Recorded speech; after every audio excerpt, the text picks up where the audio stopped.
Negara itu punya dua tangan. Satu namanya birokrasi, kementerian atau dinas. Yang satu namanya BUMN atau BUMD. Itu saya sampaikan. Tapi dua-duanya itu tangannya negara. Untuk apa? Untuk melaksanakan tugas negara, meningkatkan kesejahteraan, menghadirkan keadilan. Jadi, fungsi badan usaha milik negara itu bukan mengejar keuntungan. Bukan.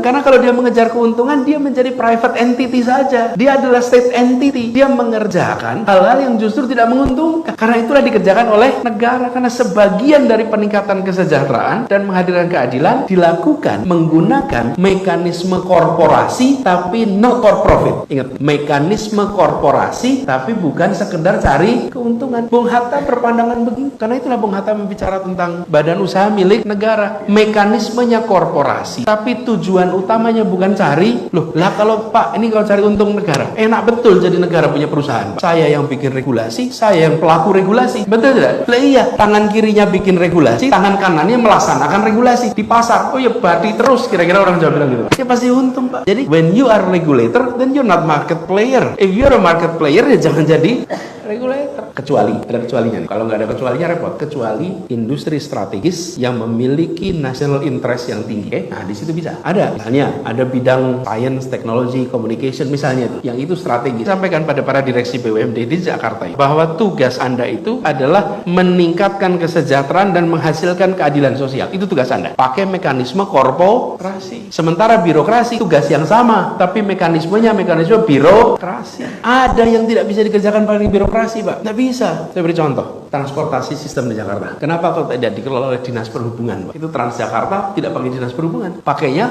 PT Transjakarta. 100% milik kita, PT itu. Kenapa? Lah PT-nya pasti tekor, Bapak Ibu.